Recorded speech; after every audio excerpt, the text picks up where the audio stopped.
identificar políticas, culturas y prácticas en esas escuelas primarias cordobesas de esa gestión estatal, y nos gusta comparar, porque el índice trae esta posibilidad de comparar o de tomar estos indicadores, tanto en la opinión de estudiantes, como docentes, como directivos. También tomamos los profesionales de apoyo, que son los profesionales que ayudan a las personas con discapacidad en la escuela, a los familiares y a los estudiantes. El específico de este artículo era ver cómo la enseñanza de valores se queda o no reflejada en las culturas inclusivas. Y a través de ese estudio de las relaciones interpersonales entre esos pares docentes y los estudiantes en estas escuelas primarias. El siguiente.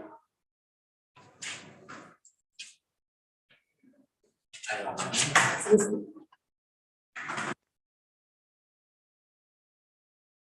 Bueno, hicimos una pregunta generadora, si esta vivencia de las relaciones positivas, si la convivencia positiva genera, y esta enseñanza de valores genera culturas inclusivas en las escuelas de nivel primario.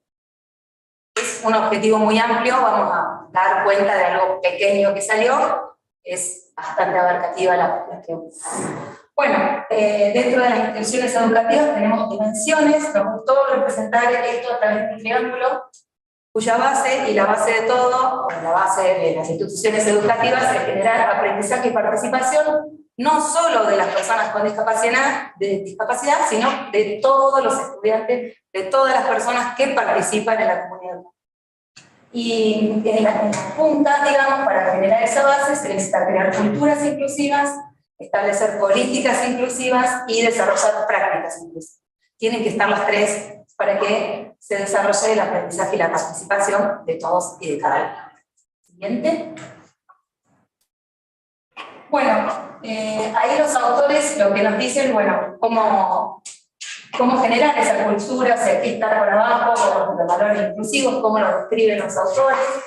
Bueno, los valores, las relaciones y las creencias, pero lo más importante es esto, digamos, cómo podemos vivir juntos, enseñar para la convivencia, y que las interrelaciones personales positivas dentro del aula, que es lo que salió en los indicadores más específicamente, crean, digamos, la diferencia entre lo que es bullying y generan, obviamente, una mejora en la convivencia escolar. Ahora explico de dónde viene esto. Siguiente. Bueno, nuestro diseño metodológico es un exploratorio descriptivo, es un corte transversal, cuantitativo, es una investigación aplicada, ¿no? El procedimiento es un análisis cuantitativo de todas las encuestas que vamos tomando, 14 escuelas de gestión pública, 7 de capital, 7 de otras localidades, 103 personas adultas de la comunidad educativa y 342 estudiantes de sexto grado de las escuelas. Los instrumentos son los cuestionarios del índice de inclusión. Siguiente. Bueno, acá hay un montonazo de gráficos. Siguiente. Están expresados, digamos, todos los valores, pero lo más importante, así le damos lugar a todos en la mesa. Ahí vamos a poner las conclusiones. Hicimos una comparativa en esos gráficos de las opiniones de los adultos y de los estudiantes. Hay una gran diferencia que también salió en otros estudios de hoy a la mañana con la percepción de los estudiantes y de los adultos. En general, los perciben como que hay buenas relaciones interpersonales, hay buenos tratos y hay baja incidencia del bullying. Cuando indagamos en los estudiantes, si bien perciben que dentro de la institución hay un ambiente más acogedor, por ejemplo, hay un dato que nosotros relevamos que es en un 60% hay muchos alumnos que no le dirían a un adulto si están en una situación de bullying o de maltrato. Entonces, lo que comparamos o lo que percibimos es que hay una diferencia entre la percepción adulta y lo que viven, digamos, los jóvenes en el aula. Después, otro de los hallazgos es que los docentes, por ejemplo, los estudiantes dicen que no son justos los docentes cuando elogian o cuando aplican justicia o imparten justicia en el aula. Eso nos da a pensar, y también como que sus docentes no creen que ellos puedan aprender todo lo que pueden. Como conclusiones, bueno, si un docente no cree que no tiene altas expectativas en sus alumnos, toda, digamos, la práctica va a estar basada en esa expectativa del docente, con lo cual también es un punto a recoger. Y como final, parte del estudiantado visualiza situaciones de bullying. Esto es muy importante, es la conclusión más importante, por eso pasé todo, me parece que es bastante relevante por el número de encuestados. 6 de cada 10 estudiantes visualizan situaciones de bullying. Muchos no le informarían a un profesor o estaría dudoso en hacerlo. Y algunos manifiestan falta de respeto por las ideas de los demás, sin que se resuelvan dialógicamente los problemas. Un alto porcentaje observa que sus docentes marcan favoritismos entre estudiantes, no siendo justo sus elogios. ¿Sí? O sea, esto es lo que sale, se desprende, digamos, de los gráficos de toda la... Sin embargo, las personas adultas en su mayoría opinan que existe respeto mutuo en la escuela y se busca eliminar el bullying. Los adultos creen que sí lo están haciendo y que sí se están eliminando esas barreras. Fíjense en la misma encuesta como la percepción del adulto y la percepción de los estudiantes.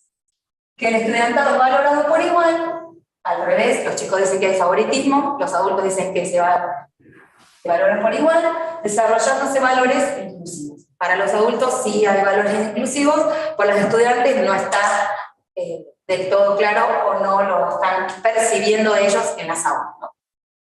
Bueno, como conclusión final, las relaciones interpersonales entre pares se presentan como una de las barreras culturales que obstaculizan la plena participación y aprendizaje que necesitamos para una convivencia y para una cultura inclusiva, con lo cual se limita a su vez la enseñanza de estos valores inclusivos. No podemos hablar de inclusión si no podemos hablar de convivencia o si dentro de las aulas los alumnos no están percibiendo buenos tratos ni seguridad, ¿no? Así que, bueno, esa es una pequeña parte de algo que queremos trabajar. Y como conclusión, como frase final, nos gusta siempre citarlo a López Melero, que dice que educar es convivir y es necesario un proyecto educativo que nos enseñe a convivir. Por tanto, necesitamos otro proyecto educativo que nos permita aprender a convivir como una oportunidad para libertad y la equidad. Lo más humano del ser humano es desvivirse por otro ser humano y no aprovecharse de él. Y en ese desvivirse por los otros vivimos preocupados sabiendo que nuestras acciones pueden repercutir en ellos de una manera o de otra. Y en esta preocupación surge la equidad. También lo podemos amalgamar un poco con esto de las expectativas del docente hacia sus alumnos, ¿no? Hacia sus estudiantes. Creo que es la conclusión de esta porción de este trabajo. Muchas gracias. Gracias.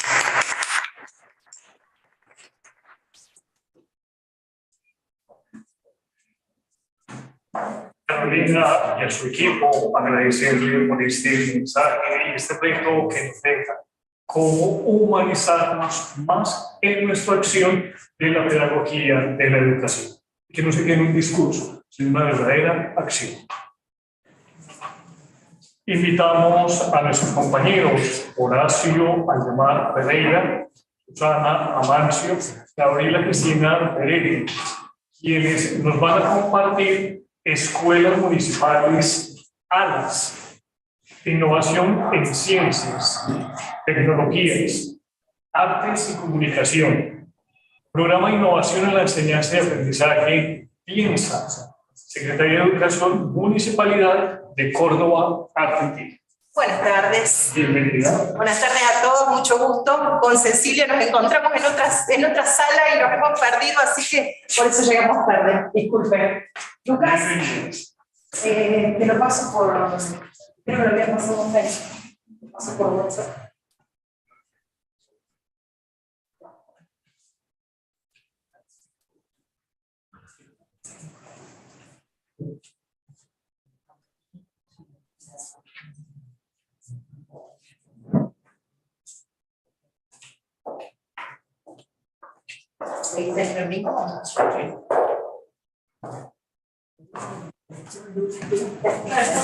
Siempre que viene después de perfecto. No puedo hablar de esa habitación. Perfecto.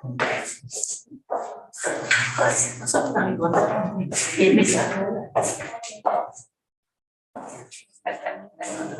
No, qué contento.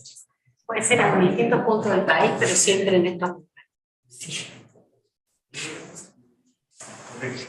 Bueno, les comento que tanto Horacio Ferreira, el doctor Horacio Ferreira, como Susana Mancio, que eran dos personas que también iban a estar en esta presentación, no nos pueden acompañar por cuestiones de la misma gestión del sistema. El doctor Horacio Ferreira es secretario de Educación de la Municipalidad de Córdoba y Susana Mancio es subdirectora de Gestión Educativa.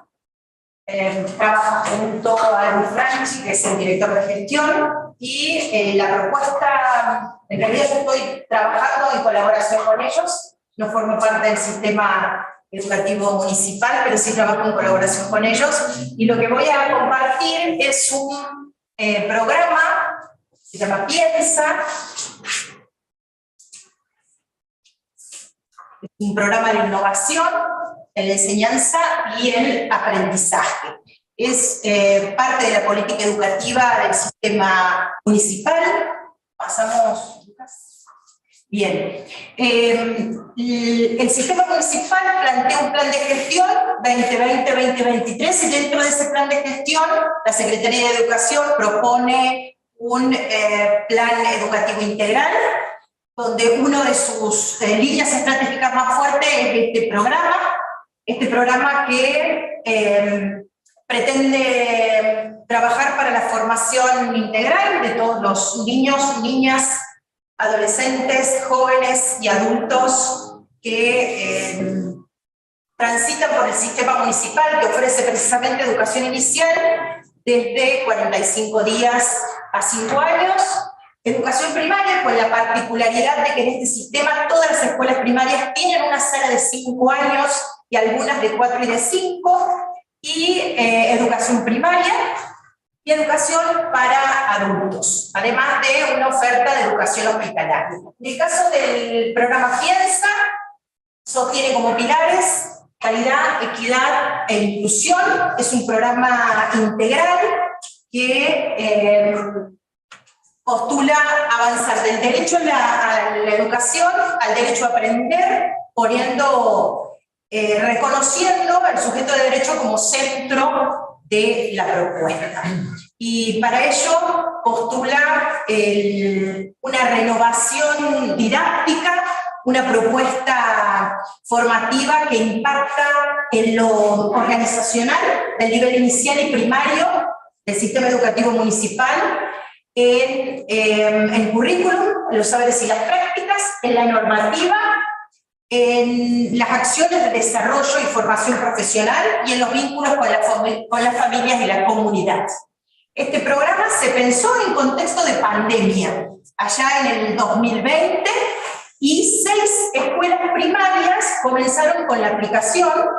6 escuelas primarias y los jardines se incorporaron en este 2022, 18 jardines y escuelas primarias también, y para el 2023 la totalidad del sistema educativo municipal va a estar dentro de lo que es el Piensa. El Piensa parte de un enfoque que los ideólogos de la propuesta denominan escuela posible, y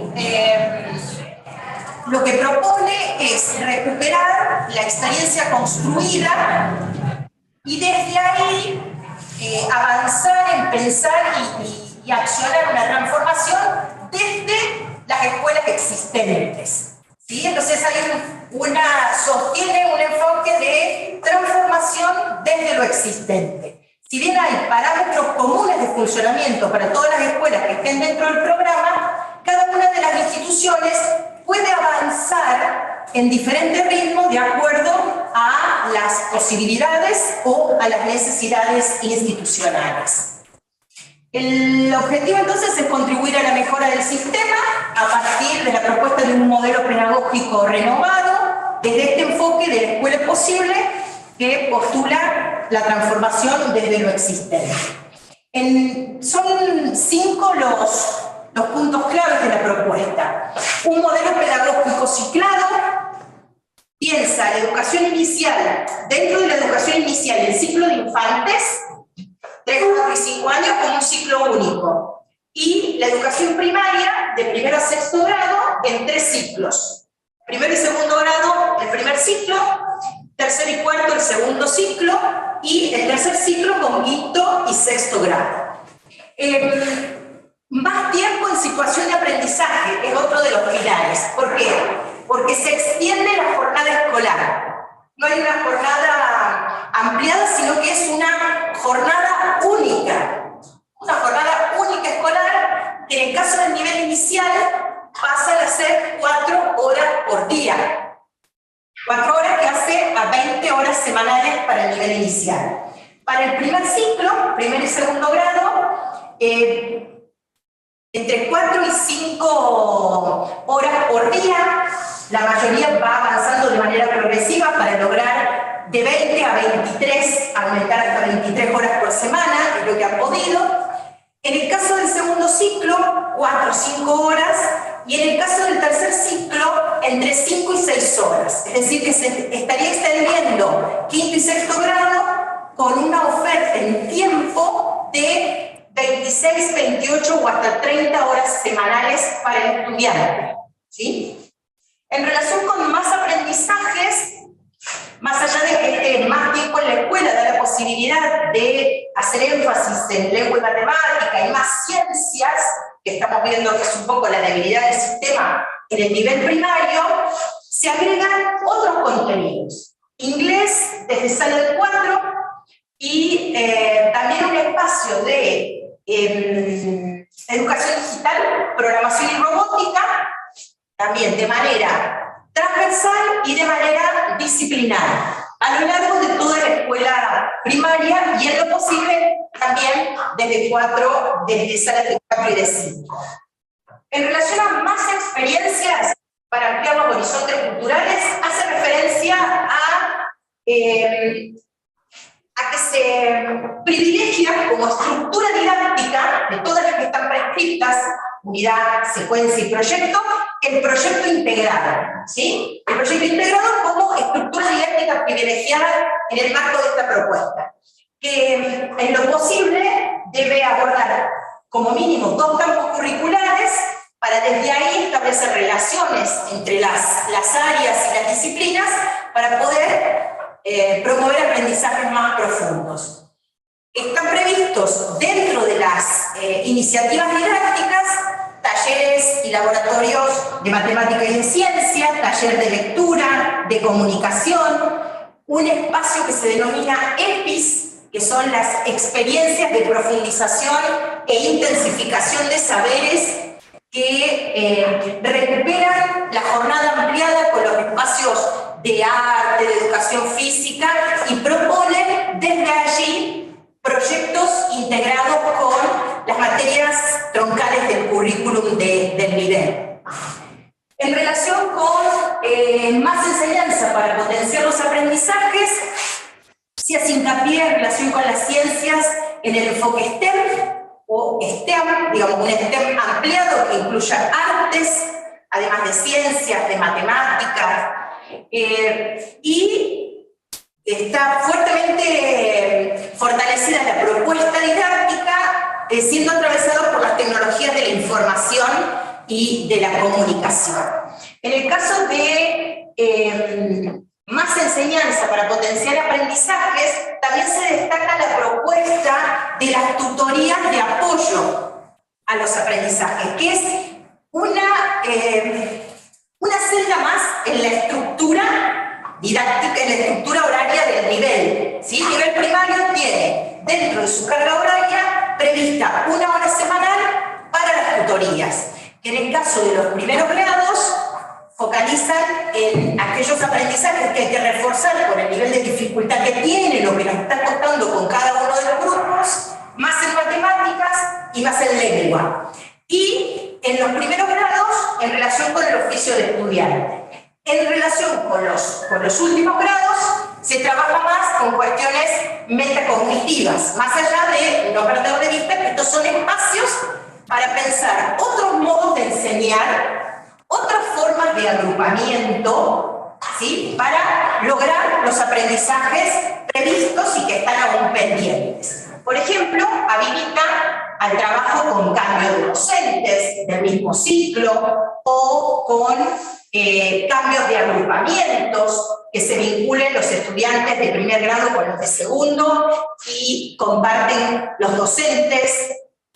Hay diferentes formas de organización que están previstas detrás de esta decisión para lograr más enseñanza para potenciar los aprendizajes. Todo esto es posible a partir de un compromiso efectivo de la gestión.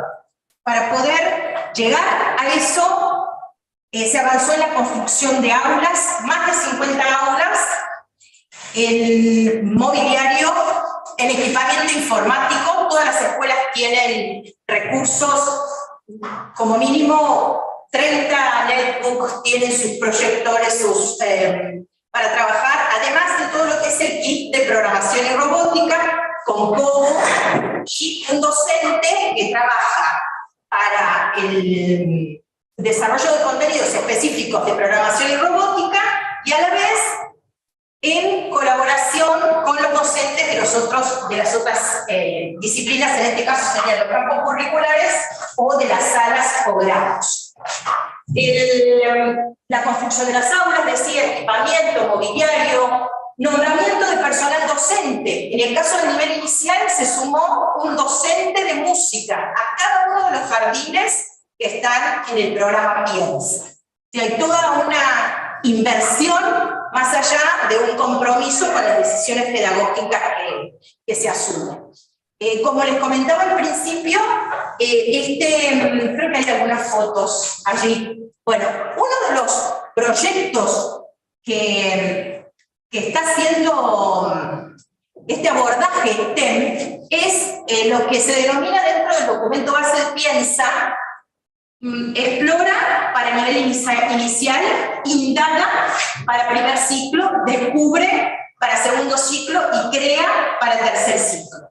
En todos los casos son proyectos integrados con el enfoque STEM que enfatizan el abordaje de las ciencias sociales y naturales en el nivel primario, que es una de las debilidades del sistema. Otra imagen de inglés o de robótica, el proyecto de lectura y comunicación, los talleres, esto vinculado con las, digamos, en lo que se está avanzando, ¿no? Realmente es un programa que recién inicia. Pasamos. EDIPRO, que es eso, educación digital, programación y robótica. Inglés desde sala de 4, con los recursos tecnológicos. Bien, nada más. Este es un programa que recién inicia. Se planteó, se propuso en contexto de pandemia en el 2020 a 6 instituciones de educación primaria, que en el 2021 comenzó efectivamente, que en este 2022 se les han sumado la mitad del sistema y que se espera que en el 2023 se sume la otra mitad. Estamos hablando de un sistema que es abordable más fácilmente porque es un sistema local, municipal, son en total 76 instituciones, entre las que brindan educación inicial y las que brindan educación primaria. Los resultados son todavía muy incipientes. Estamos avanzando en el proceso de apropiación de cada una de estas ideas por parte de las instituciones, pero sí, lo cierto es que el programa pretende ser evaluado, ser mirado, ser valorado en su proceso de implementación, porque aspira y perfila a ser un modelo para repensar la escuela pública de nivel inicial y primario, no solo a nivel local, sino también a nivel provincial y nacional. Así que, bueno, en síntesis, la veo que ya se ha parado, así que entiendo que es mi tiempo. En síntesis de eso se trata Piensa Córdoba. Y las escuelas que van formando parte del programa se llaman escuelas ALAS. Así que bueno, un gusto compartirlo con ustedes. Espero que de aquí a unos añitos podamos dar cuenta de los resultados. ¿Damos?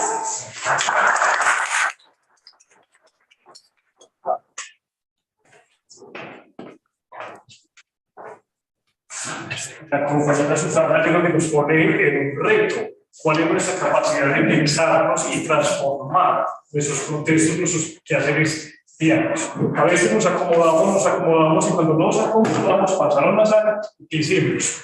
Nada. Hay un claro ejemplo con un proyecto y con un grupo para seguir evaluando, para seguir creando y para seguir pensando. Muchas gracias. Gracias. Vamos a escuchar a la compañera María Cecilia. Las estrategias institucionales y contextuales de acompañamiento a las trayectorias escolares. Un estudio cualitativo en 2 escuelas secundarias de Villa María. Cecilia, bienvenida. Pasando. Sí. Bueno, buenas tardes a todos. En realidad es un trabajo de investigación desarrollado en una ciudad del interior de la provincia de Córdoba, Villa María, que es donde vivo y donde se trabajó con 2 escuelas, 2 escuelas grandes, una de gestión pública, de gestión estatal, y otra que es donde trabajo y soy directora de esa escuela, ¿no? Bien, decimos de las trayectorias escolares, porque, bueno, justamente a partir de la Ley de Educación Nacional, 26206, implicó y generó realmente las propuestas pedagógicas que se interpone y se moviliza a través de algo que era muy importante, que fue la obligatoriedad. Y en el interior, pasando, en el interior de realidad también establecían políticas socioeducativas muy interesantes que también interpelaron a la cuestión. Yo allí utilicé esa figura que le podemos pasar, porque en realidad es porque estudiamos las trayectorias, ¿no? Como un recorrido, en realidad como directora se advertía una situación de un estudiante que estaba cursando 5º año. Nosotros en la provincia de Córdoba los estudiantes pueden tener 2 materias y una materia en tutorías.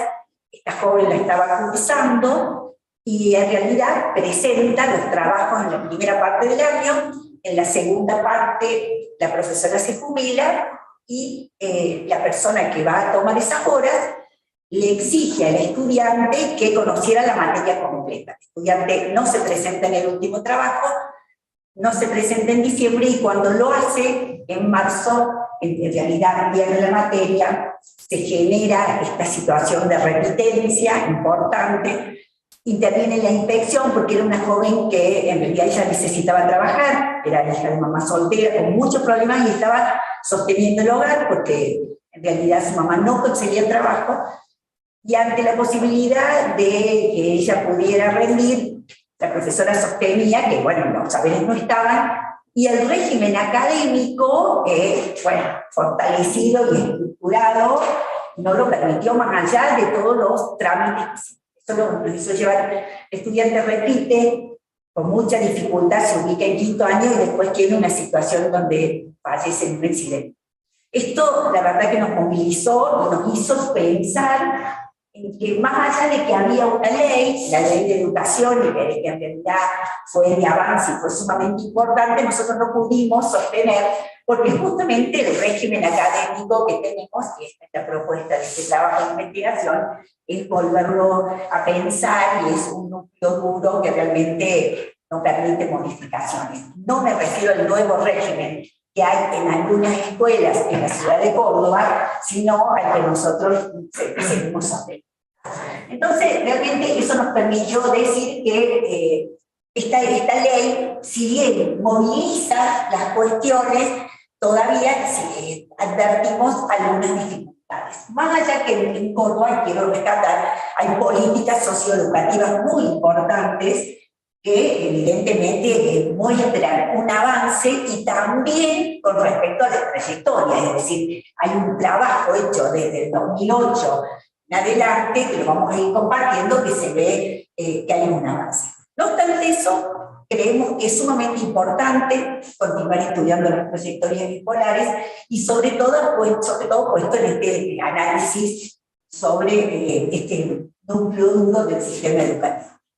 Centrar la mirada de las trayectorias nos llevó a pensar en poder generar estrategias institucionales y contextuales que pudiéramos armar para poder acompañar a los estudiantes de las escuelas secundarias en virtud, ¿no?, de esta experiencia. Así que seguimos entonces. Bueno, a partir de allí, también justamente este desafío de la obligatoriedad nos permitió analizar que hay una modificación en los niveles educativos. Hay que continuar trabajando para hacer efectivo este derecho de la educación, que también la compañera lo mencionó, y transitar tratando de disminuir todavía los niveles de segmentación que aún hay en nuestro sistema educativo, ¿no? Entonces, ¿cuál era el problema? Que más allá de todo esto que venimos analizando, de una ley tan importante y tan fuerte, todavía hay un 50% de jóvenes que en Argentina no culminan sus estudios secundarios, o al menos lo hacen en un tiempo que no es el esperado.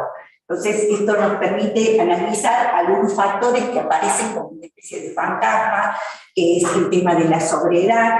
Ahí alcanzamos a ver que en el 2017 ha habido un 32%, hay repitencia, especialmente también al finalizar el ciclo básico. Nosotros tenemos un ciclo básico que es desde los 12 años hasta los 15, primero, segundo y tercer año, ahí era importante, y también aparece el abandono, que tiene porcentajes entre el 7,2 y después el 7,7, ya llegando al 18 y al 19. ¿No? Entonces, la cuestión era poder pensar qué estrategias poníamos para cambiar esta situación, que más allá de los avances se siguen sosteniendo. Ahí les presento las dos instituciones, ¿no? Una tiene los 263 estudiantes que son de sexto año, que es la de gestión privada, y esta es la escuela MAO, Manuel Anselmo Campos, es una escuela de gestión estatal muy potente, muy fuerte, que en realidad trabajamos conjuntamente los directivos y que alberga a muchos estudiantes de la ciudad de Villa María.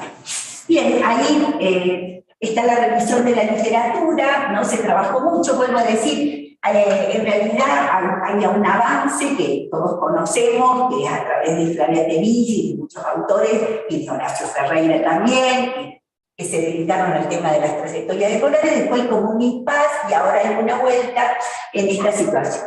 Dentro de estos estudios, yo trabajé mirando la escuela primaria, hay muchas investigaciones de primaria y muchas de secundaria, y pude hacer una organización, es decir, darle una mirada desde una dimensión estructural, una dimensión institucional y obviamente, y por supuesto, muy importante, la de los sujetos que transitan las escuelas. Esto a su vez fue como el puntapié para poder organizar después la información que habíamos recabado, ¿no? Eso en cuanto a los antecedentes. Bueno, aquí pueden advertir los objetivos, que era por supuesto analizar estas estrategias institucionales y contextuales que se deben considerar en la construcción de trayectorias, intentando de que sean completas y continuas, ¿no? Porque en realidad nos encontramos con trayectorias que algunas eran completas pero no terminaban de cerrar, o que otras tenían discontinuidad y vuelven, es decir, que había una serie de tipos, y voy a agregar otros que fueron saliendo y apareciendo desde la investigación. Bueno, trabajamos bajo los supuestos que si las trayectorias de verdad que estuvieran totalmente prefijadas, ¿no? En función del origen o del nivel educativo de los padres, o de los antecedentes de los hermanos, o de muchos otros factores, uno en realidad no nos permitiría, no comprendería por qué todos estamos tan involucrados, me refiero a profesores, a preceptores, a directivos, a personal del ministerio, en acompañar a estos estudiantes para que logren, ¿verdad?, culminar su escuela. Y en realidad también lo que nosotros advertimos desde la bibliografía es que afuera de la escuela se están generando cambios muy importantes, y esto justamente esta investigación inicia antes de la pandemia, así que no podemos olvidar, como les comentábamos en otras reuniones, lo que ha significado los 2 años de pandemia, pero ya evidentemente afuera se mostraba la necesidad de cambios importantes en la escuela. Y todos sabemos que por momentos esta escuela existe, ¿no?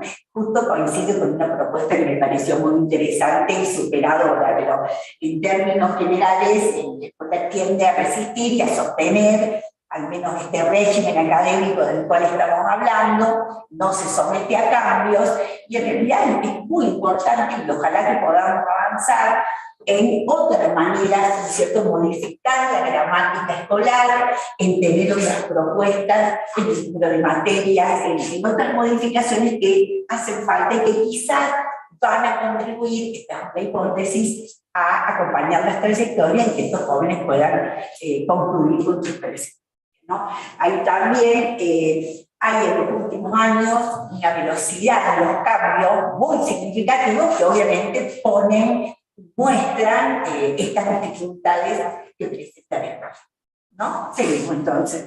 Bueno, ahí el desarrollo teórico, como les contaba, atraviesa el trabajo de investigación para trabajar trayectorias escolares, lo mismo a partir de Bourdieu, de traza interna y de visión y, por supuesto, tesis. Para hacer el análisis de las instituciones educativas, en realidad arrancamos con Lidia Fernández, pero obviamente lo realizamos a los tiempos de hoy, trabajamos con Garay, con Castro y Greco fundamentalmente. El contexto, por supuesto, por el Bourdieu, y jóvenes fundamentalmente en Reino. Ahí se genera un concepto propio, que es estrategias institucionales y contextuales, pensado a través de ejes temáticos que nos pudieran acercar una luz y que nos pudieran permitir interpretar estas relaciones que se dan en la institución para poder iluminar efectivamente con estrategias el acompañamiento de los jóvenes, ¿no? Pensando estas intervenciones como una estrategia cognitiva que nos permita, ¿no?, dar luz y poder acompañar a los jóvenes. Y dentro del contexto también, que atraviesa evidentemente todo el trabajo de investigación, poder pensar, ¿no?, en la mejora de los sistemas educativos, ¿no?, sostiene esto, porque justamente está en un contexto mundial complejo, esto vuelvo a decir, era antes de la pandemia, esto es agravado, complejo, con múltiples cambios, con transformaciones y con avances tecnológicos muy importantes que no siempre los países, sobre todo el nuestro, estaban en condiciones de poder resolver. ¿Pueden buscar agua? Sí. Ya no tiene Cecilia. Sí, ¿te escucha? Gracias. Ah, bien.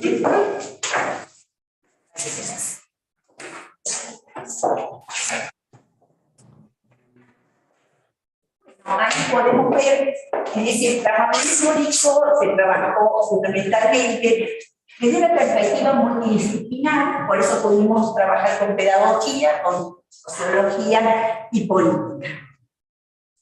Partimos, obviamente, desde lo pedagógico, tenemos como un recorrido a partir de Mérier, del concepto de educabilidad de Mérier, fundamentalmente esta idea de que todos tienen que poder estar en la escuela, todos tienen que aprender a distintos ritmos, con distintas maneras, pero que evidentemente se debe lograr esta idea, ¿no?, de todos.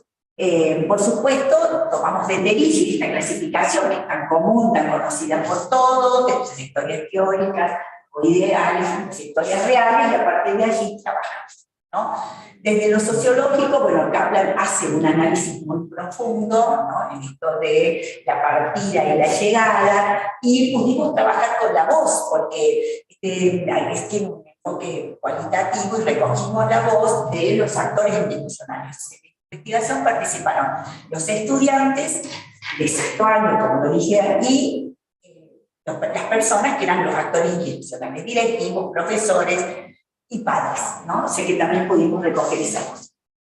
Volviendo dentro de lo político, por supuesto, las leyes, fundamentalmente la Ley de Educación Nacional y la provincial, y también enriquecimos con lecturas materiales de políticas educativas equitativas, donde allí entran, bueno, autores como Gorostiaga, Suárez Nava, estaba Horacio Ferreira, Dubet, Tenti Farfani y Haciendo Hilo para trabajar inclusión, que está totalmente relacionado y entrelazado con esta propuesta. Un aspecto que en este momento estamos continuando investigando, creemos que hay una relación directa entre las trayectorias para seguir pensando el tema de la evaluación. La evaluación, evidentemente, la encontramos en una parte, hay datos que daban cuenta, y eso lo voy a decir inmediatamente, en el sentido de cuánto a veces podía incidir la conducta del estudiante a la hora de ir avanzando, a lo mejor en una cuestión de sanciones propias del régimen académico, que pueden dejar a un estudiante libre. Y obviamente sabemos que un estudiante a veces por problemas de conducta después libre, prácticamente la lectura de perdemos a ese estudiante. Y a su vez, ¿no?, poder pensar que en este momento el Ministerio también, justamente con la pandemia, pero que está estimulando una evaluación que es sumamente valiosa, que es la evaluación formativa, a la cual nosotros de antemano nos habíamos estado trabajando, pensando en otras posibilidades, no para desterrar la evaluación sumativa, pero para poder compartir otro tipo de miradas, otro tipo de propuestas a la hora de pensar nuevos programas, ¿no? Entonces, allí también hemos tomado radio y parte de Pablo. Y por último, la parte de conversación de confianza, donde, bueno, analizar, ¿no?, este encuentro docente-alumno en términos de conversación, y la idea de la confianza, la apuesta en este deseo de que los estudiantes puedan. Nosotros vamos a recabar, voy a compartir con ustedes las voces de ellos, que más allá de las dificultades, sobre todo en la Escuela de Gestión Estatal, hay un deseo y hay una fortaleza de salir adelante, de generar, y donde ahí el docente cobra un papel importante. Bueno, ahí en cuanto a las decisiones metodológicas, es un trabajo que en realidad es cualitativo, como les decía yo, es sociocrítico, la postura, ahí ustedes pueden ver. En realidad tiene este enfoque porque educación y pedagogía se entrelazan para generar una transformación, pensando que, bueno, que obviamente la escuela cumple una función importante y es necesario ese poder para poder transformar. Tiene un carácter descriptivo porque evidentemente describe al objeto de estudio.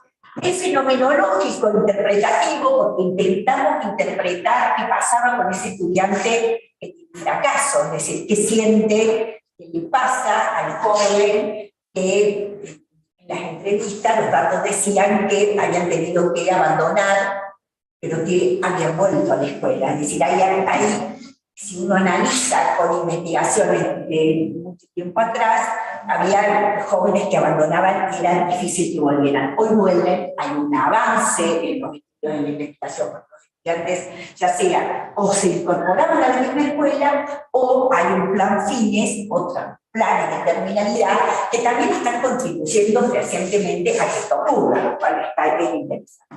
Y es un diseño transversal porque toma un tiempo determinado. Sí.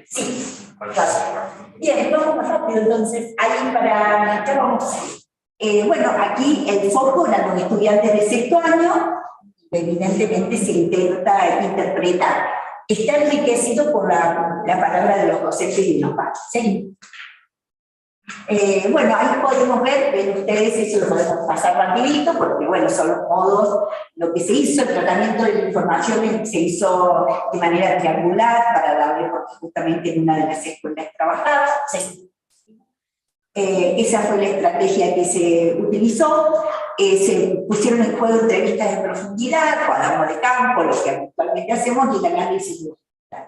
Se tuvo en cuenta la mirada de la investigadora, obviamente, la de los actores, y fuentes de información que, bueno, que son fidedignas y que contribuían con el proyecto educativo y todo lo que implicaba la situación de los estudiantes. Y bueno, luego aquí se ven los ejes de la entrevista, que eran contexto, indicación de trayectoria, y allí están los modos. Por último, ahí tenemos, bueno, el procedimiento son los 3 años.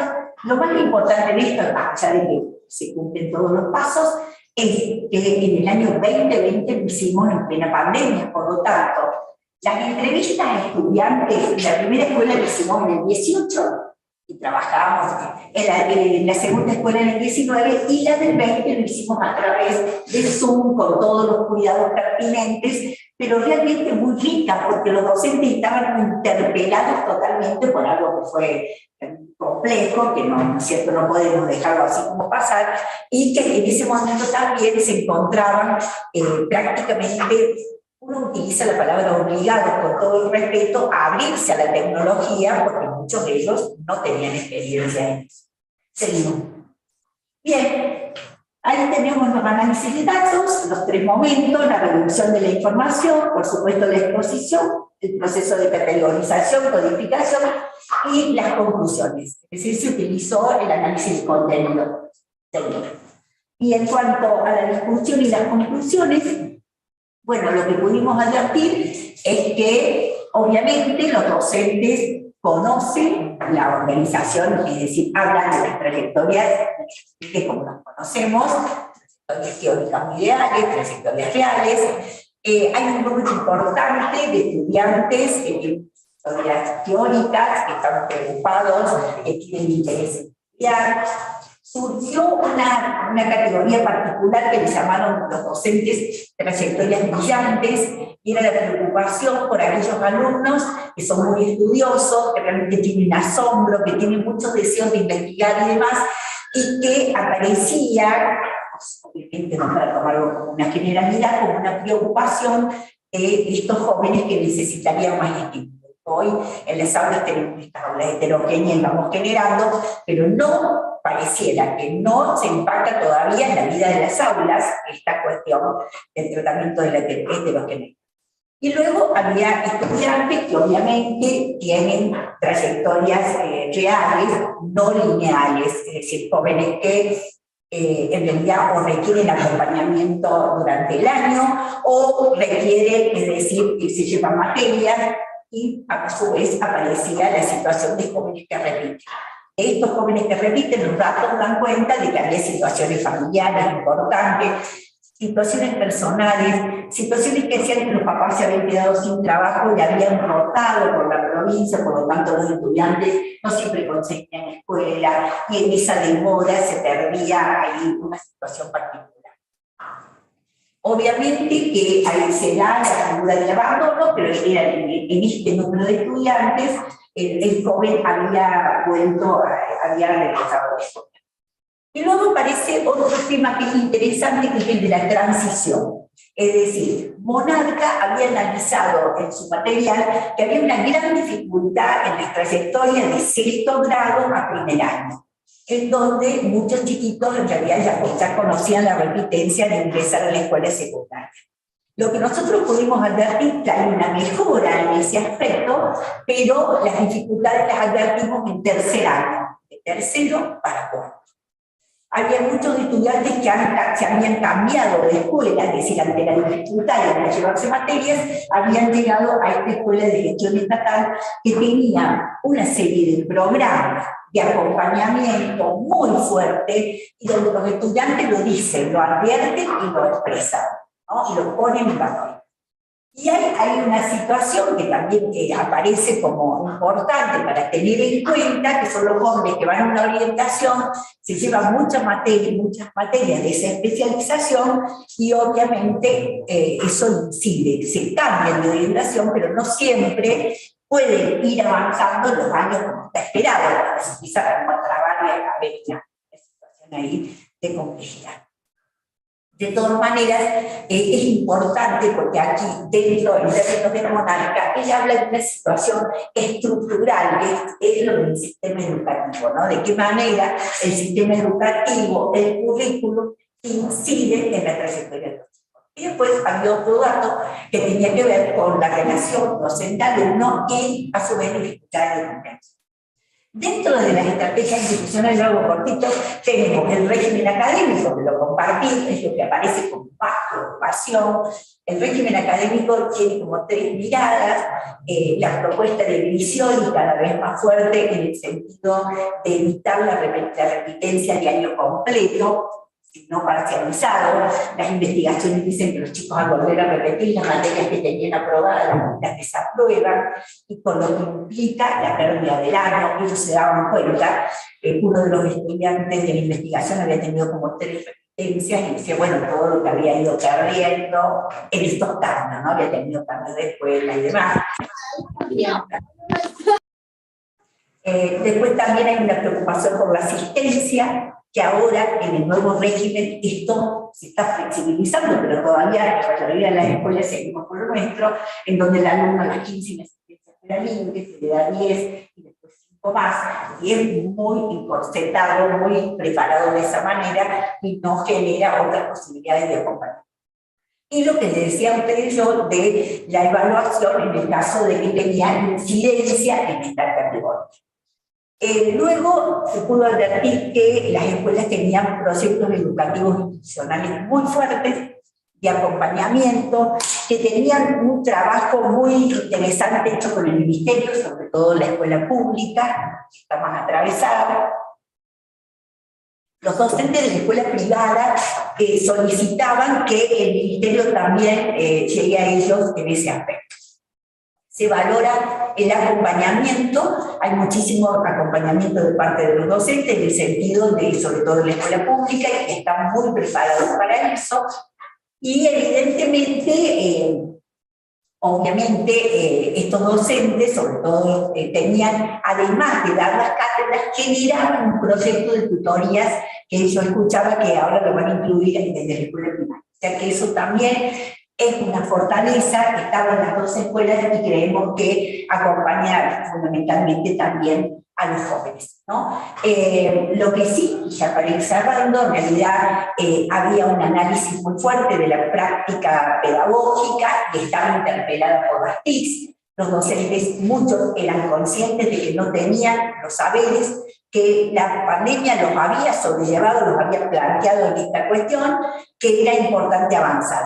Yo creo que hoy la presencialidad, que está sumamente valorada y que por supuesto aparece también en la voz de los estudiantes como puesto en valor el encuentro con docentes y estudiantes, creo que se hizo un avance importante en las tecnologías, en la invención de las TICs, que sería importante, digamos, sostener y no perder, porque en realidad con el trabajo de las plataformas hubo allí, aún en las dificultades, hubo un avance importante, tanto que lo valoran las familias también. Me parece que eso es algo para seguir pensando y con.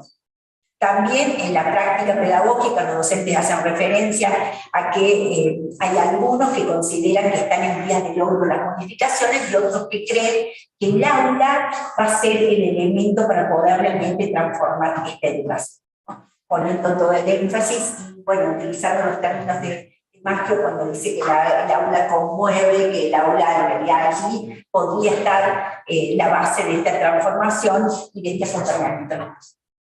Bueno, muchísimas gracias.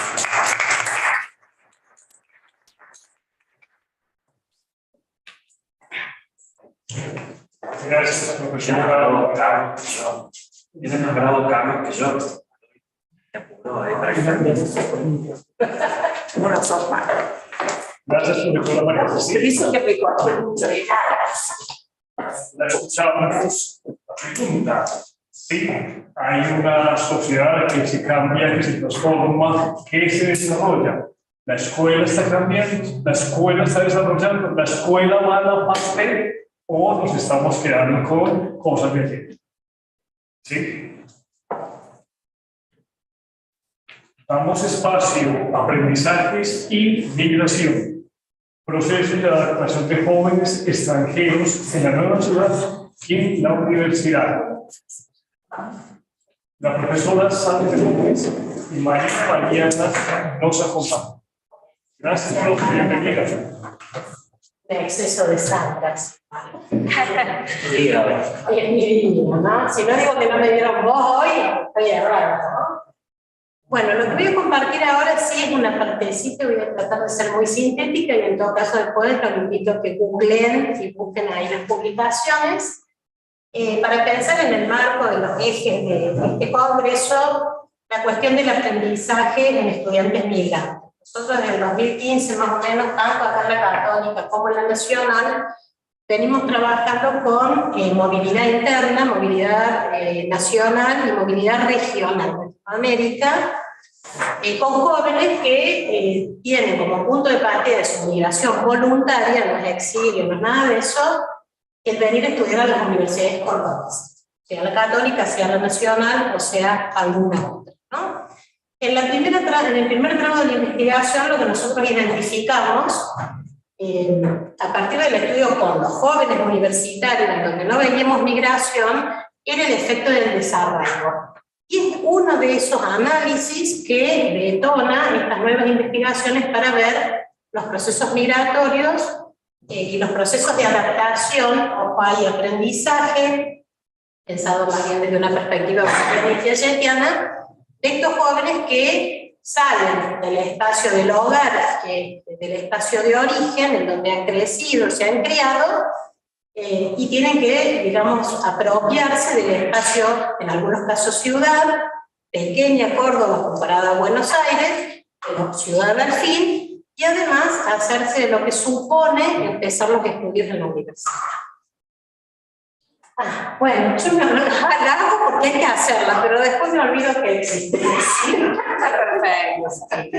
Bueno, entonces, nosotros vamos a compartir acá algo muy breve, como para que nos estemos pensando, de todos esos análisis que nosotros hacemos en términos de movilidad interna. Por ejemplo, acá en la Católica trabajamos en proyecto, imaginando el proyecto concretado, y todo Córdoba, con los distintos puntos cardinales que llegan, ¿no?, acá para estudiar, pero lo que yo les traigo acá es a una escala mayor, que es Latinoamérica, y son estudiantes que provienen de Colombia, acá tenemos compañeros colombianos, de Perú, de Bolivia y de Chile, cuyo destino es Universidad Nacional de Córdoba, no tanto por la oferta académica, sino particularmente por la situación de gratuidad y de acceso irrestricto, ¿no?, como condición estructural del sistema.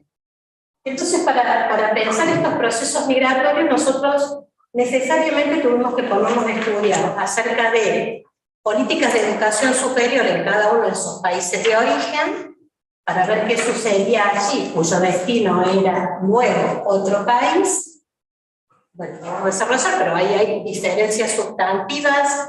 Se habla que la región tiene, en términos de educación superior, como una cuestión muy fragmentada, ¿no?, y como distintas formas de organización. Bueno, yo siempre digo con orgullo que Córdoba es la de la reforma del 18, y eso no es menor a escala regional y global.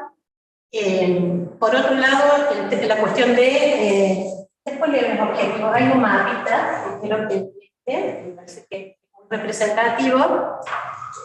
El tema también a escala estructural o mayor, el de las políticas migratorias, porque Argentina históricamente ha sido un país receptor, pero la última ley de migraciones, que tuvo mucha discusión y que logra salir recién en el año 2003, es una ley que también le da al sujeto migrante en lugar de sujeto de derecho. Y si bien eso está enunciado en la ley, después en la práctica efectivamente funciona así.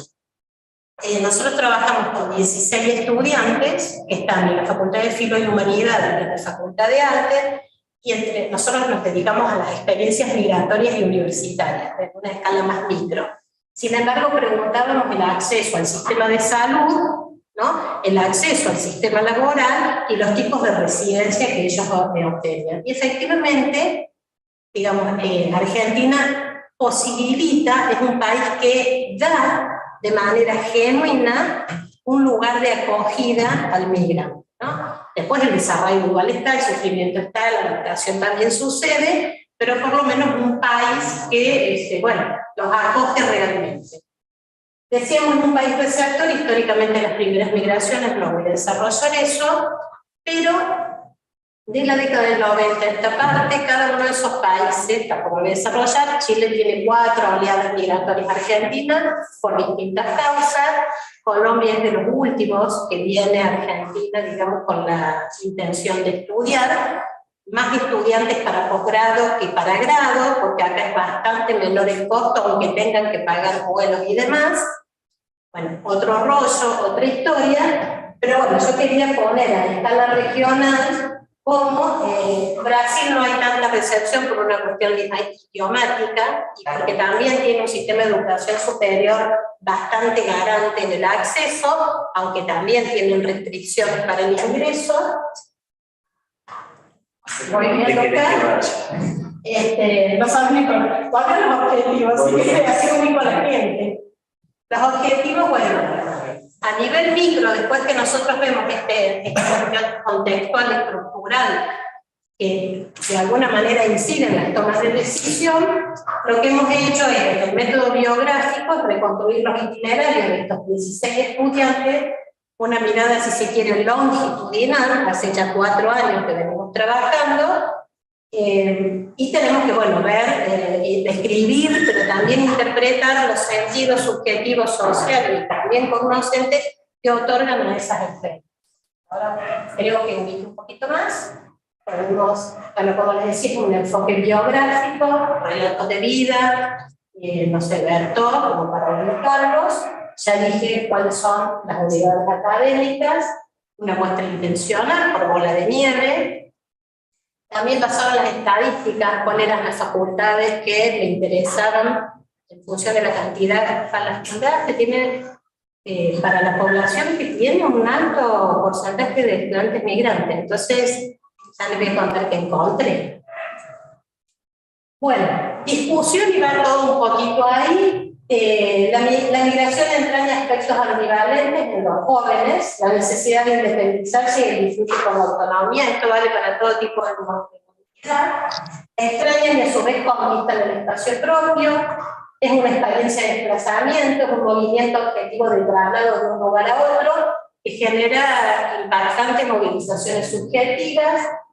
Esa experiencia coloca al sujeto en situaciones contradictorias en las cuales se siente nostalgia por lo anterior conocido, pero a su vez despliega oportunidades concretas de realización personal en el marco de un desapego constructivo, parece paradójico, desapego, pero es constructivo, respecto del espacio parental, familiar y social más amplio que trae desde su vida. Bueno, esto es a nivel estructural, porque hay que seguir discutiendo en términos regionales. No sé si hay otra plata. Bueno, conclusiones vamos.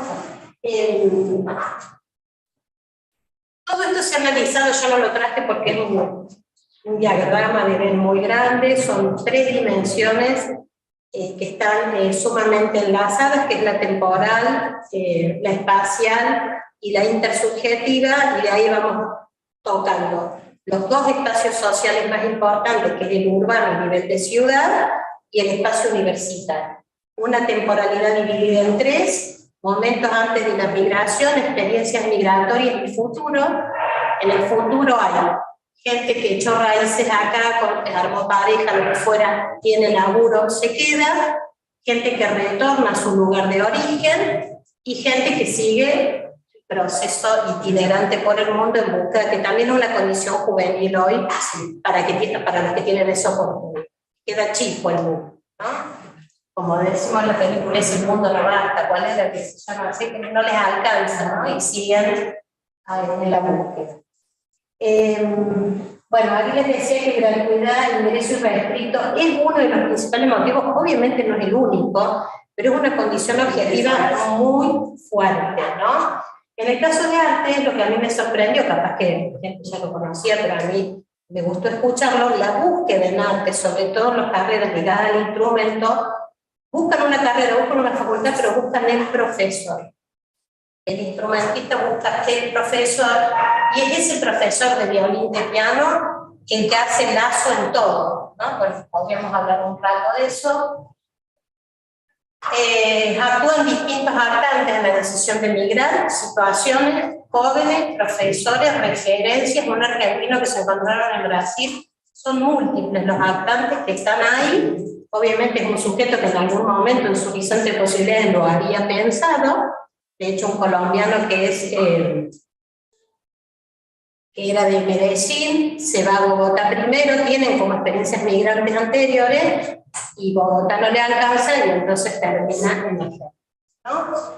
Bueno, la vida política en la universidad, en general a los 16 les sorprendió la activa vida política. Bueno, cayeron en la Facultad de Filo y en la Facultad de Arte, entonces las características ahí son de una actividad, un activismo estudiantil político bastante intenso, el hecho de que todas las paredes estuvieran intervenidas, bueno, todo eso a ellos, y particularmente que no tuviera vallado, que no hubiera puerta de ingreso, que no hubiera carnet estudiantil para poder pasar, ¿no? Es una ciudad donde vos caminás y si no sos estudiante igual entras a donde quieras.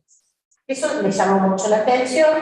Los cambios en las prácticas sociales, que vale para cualquier migrante, uso de lenguaje, clima, alimentos y formas diferenciadas de vinculación social, modificaciones en el espacio y en el uso del tiempo en la vida cotidiana como consecuencia de la migración y del estudio de los estudios universitarios, y ahí tendríamos hora y pico o más. Y creo que ya está.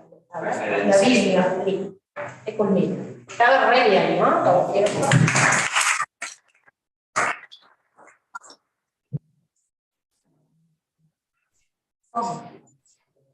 Profesora Sandra, muchas gracias. La migración siempre ha sido y será una problemática humana. La pregunta es, ¿un desafío o una oportunidad para los procesos educativos? Debe ser una oportunidad para generar esa riqueza intercultural.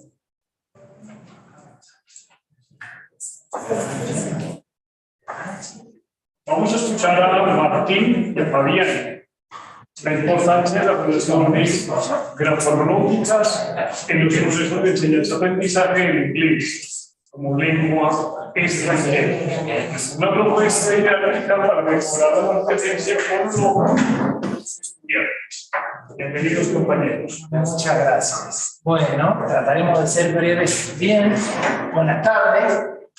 Vamos a focalizarnos un poquito porque las compañeras precedentes hablaron de contextos distintos de aprendizaje y enseñanza, quizás a gran escala, desde lo estatal hasta lo institucional.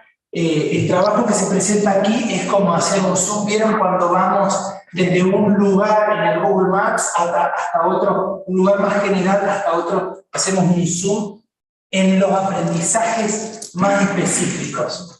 Hay una diferencia en el enfoque y también en la metodología. La mayoría de los trabajos presentados hasta aquí son trabajos que han de corte más cualitativo, con técnicas de investigación longitudinales, muy a largo plazo, y con un trabajo de muchos participantes y muchos instrumentos de recolección. Nosotros hemos utilizado para este trabajo una metodología cuantitativa y nos hemos focalizado en la enseñanza y aprendizaje de la lengua extranjera y en particular en la pronunciación del inglés. Este es un trabajo que se realizó durante los años 2015 y 2016 en la Facultad de Lenguas y habla sobre, o se focaliza sobre las relaciones grafofonológicas en los procesos de enseñanza y aprendizaje en inglés como lengua extranjera. Es una propuesta didáctica que se puso a prueba en estos años con estudiantes del primer año de una asignatura que se llama Práctica de la Pronunciación, que es el primer peldaño de la fonética inglesa en la universidad, es decir, con alumnos de primer año de las carreras de profesorado, doctorado y licenciatura de inglés. Quizás tenga que ir allá. Espera que haga. Perfecto.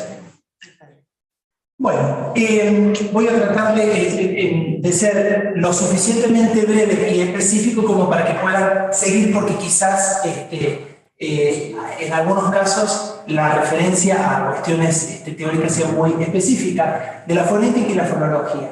En la universidad se enseña a través de distintas unidades, los rasgos segmentales y suprasegmentales, que van desde el sonido individual de las palabras, pasando por las sílabas, las palabras, las emisiones o las unidades tonales y los paratonos, que vendrían a ser los párrafos orales, como las características fonéticas y fonológicas que se utilizan en la organización de secuencias más macroestructurales. En el contexto de la enseñanza de la pronunciación, el input es un componente fundamental en la instrucción, en la lengua 2. Nosotros utilizamos sin mayor distinciones teóricas los términos lengua extranjera y lengua segunda. Normalmente en la fonética el input es básicamente auditivo y visual, sobre todo cuando se les asignan actividades o se les proponen actividades a los estudiantes en donde tienen que hacer observación de los movimientos, de los gestos articulatorios, en ese sentido visual, y desde ya auditivo. El input ortográfico ha recibido muy poca atención en la lengua en general y en la clase de pronunciación en particular. Nosotros tenemos que pensar que la ortografía es un medio, en la lengua segunda o en la lengua extranjera, es uno de los medios principales, porque la lectura es una de las actividades fundamentales para el desarrollo de las competencias lingüísticas. Y allí lo ortográfico es muy importante. Los enfoques de la lectura, digamos, a diferencia de la sociocrítica y de los enfoques más sociales o socioculturales que se han venido poniendo hasta ahora, el enfoque que hemos utilizado son enfoques cognitivistas, en el sentido de que se hace hincapié en el desarrollo cognitivo de cada estudiante para aprender o para desarrollar conocimiento específico, los procesos mentales. Algunas teorías de la lectura, nosotros utilizamos mucho teorías de la lectura justamente porque es a través de la lectura donde muchos de los conocimientos de pronunciación se adquieren, básicamente las teorías cognitivistas. Una cosa muy importante, un aspecto muy importante que tenemos en cuenta es que el desarrollo de la lectura y el habla en la segunda lengua siguen caminos distintos, mientras que, y aquí seguramente va a sonar un poco más conocido, la lectura se desarrolla posteriormente al desarrollo del habla en la lengua materna. El niño, la niña empiezan a leer alrededor de los 5 o 6 años cuando ya han desarrollado todo el conocimiento fonológico. En la lengua 2, y sobre todo en la mayoría de nuestros estudiantes, esto se hace a la par, lo cual implica un desafío enorme. El aprendiente de la L2, en la mayoría de los casos, en estos aprendientes existen dos situaciones que pueden retrasar el aprendizaje de la lengua en términos generales y de la fonética en particular. Una es la simultaneidad en el desarrollo de la lectura y del habla. Empiezan a leer y hablar en el idioma de la mejor manera que pueden al mismo tiempo, que no es lo que ocurre en la lengua 1. Y otra cosa muy importante, la interacción entre los sistemas lingüísticos, o sea, entre el sistema fonológico del español, en este caso, y del inglés, entre el vocabulario del español y del inglés, entre la estructura morfosintáctica del español y del inglés, es constante. Esa interacción entre los sistemas. Es un factor condicionante, eso muchas veces retrasa el aprendizaje. Las características que tenemos, esto lo voy a pasar rápido porque les quiero mostrar la interacción de las características del español y del inglés. Nosotros sabemos muy bien que la correspondencia entre la letra y el sonido en inglés en español es mayoritariamente 1 a 1. Una letra representa un sonido y un sonido es representado por una letra, por la misma. Si yo voy a hacer una transcripción, ¿lo ves? No, el del medio. Ese. Muy bien.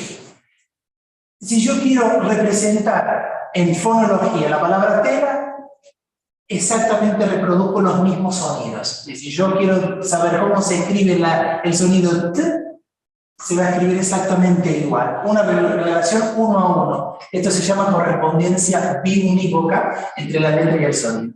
Esto en inglés no ocurre. Y esa es una fuente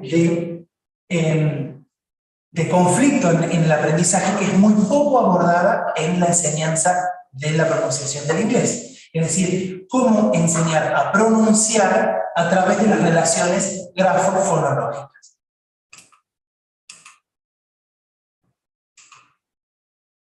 La conversión de grafema a fonema, que es la decodificación fonológica, y la transcripción fonológica, es decir, la representación con símbolos, se ven altamente influenciadas por estas y otras características de las relaciones del sistema ortográfico y fonológico.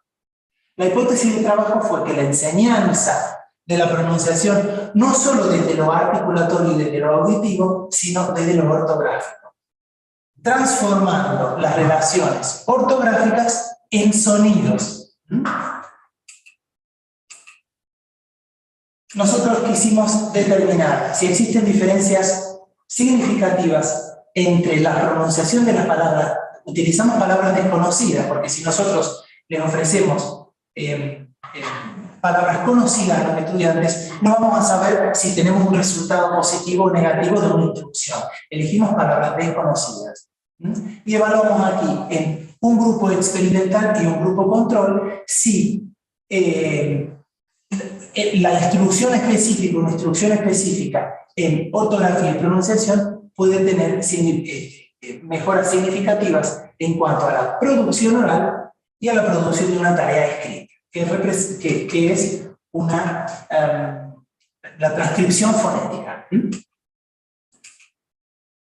Rápidamente, solamente voy a mencionar algunos de los constructos teóricos que utilizamos, las comparaciones interlingüísticas entre la ortografía, la hipótesis está a disposición de trabajo para quien pueda estar interesado, las hipótesis de las relaciones ortográficas, la importancia de la instrucción explícita y implícita, la información metalingüística, es decir, ofrecer la información teórica al alumno cuando estamos enseñando un tema, la relación entre lo explícito y implícito y la información metalingüística, la instrucción grafofonemática explícita, los procesos fonológicos en la lectura.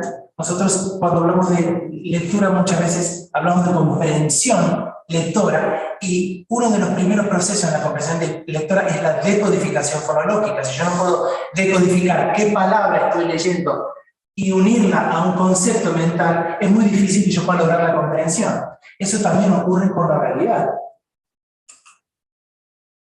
Brevemente, el diseño es un diseño cuasi experimental, en donde se utilizaron 4 grupos de primer año que se agruparon en 2 grupos, uno control y uno experimental.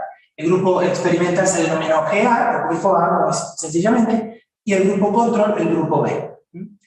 Se establecieron, algo muy importante que no mencioné, se establecieron que en realidad los estudiantes siempre tratan de buscar cómo pronuncio esta letra, cómo se pronuncia esta letra.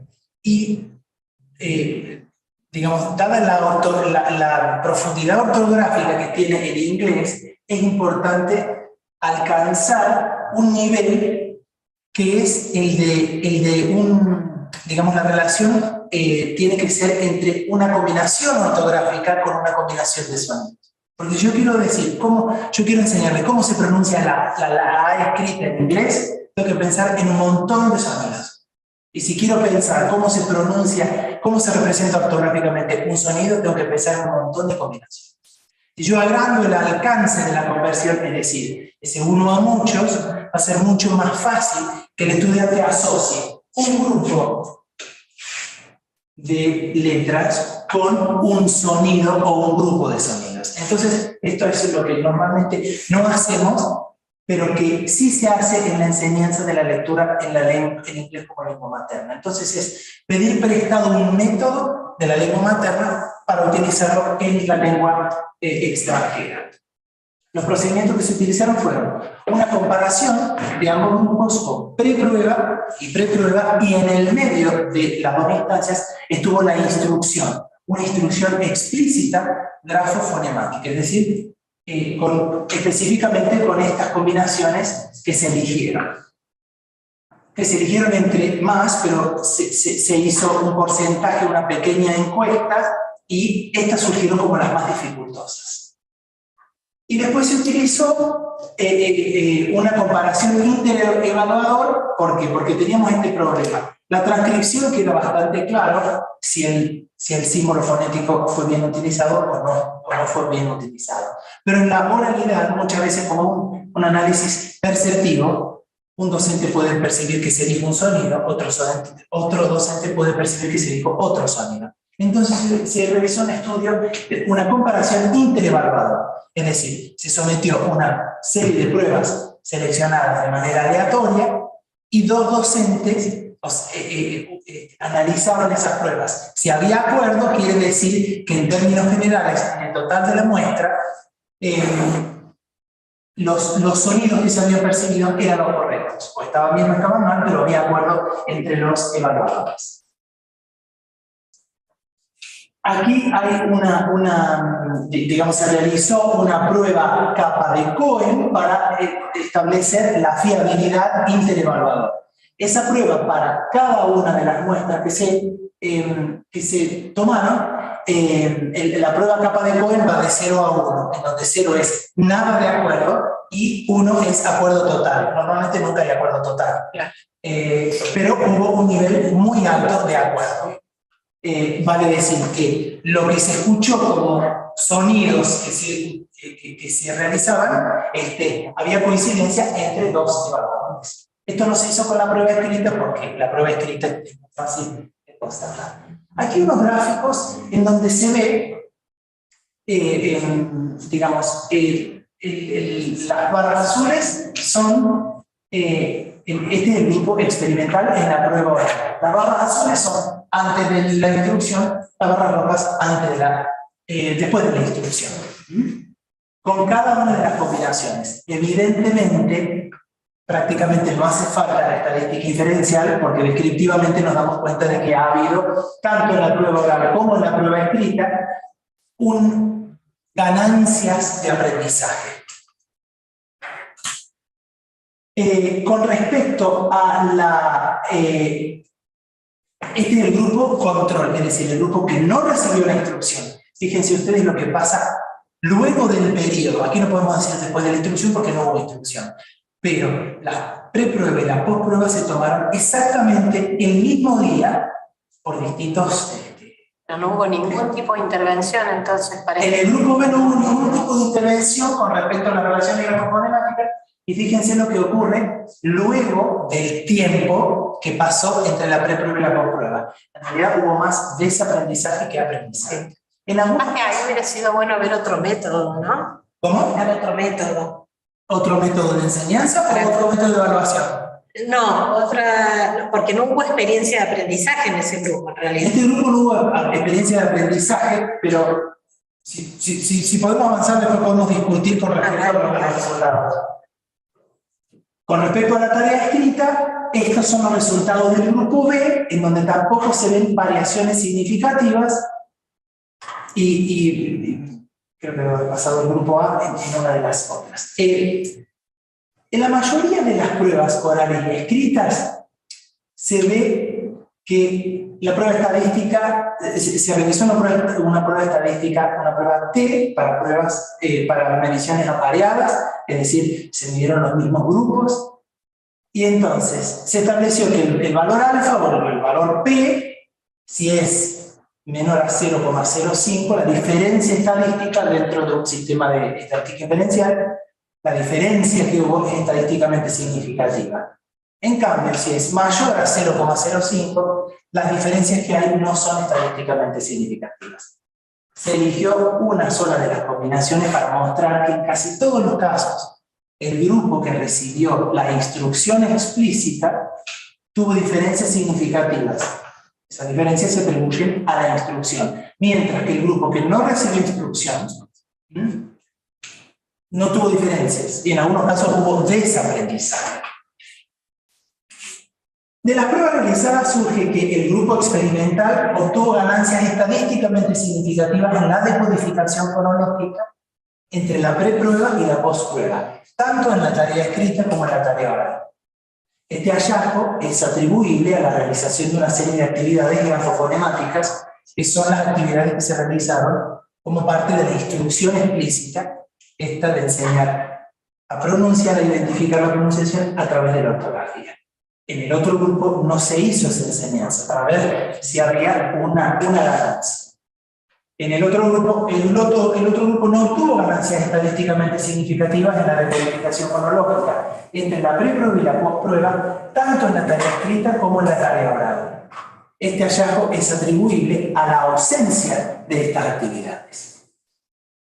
Básicamente lo que se quería probar es que si aquí, al igual que pasa con los hablantes de inglés como lengua nativa, enseñarles a decodificar desde la lectura y desde la ortografía a la pronunciación tiene el mismo efecto.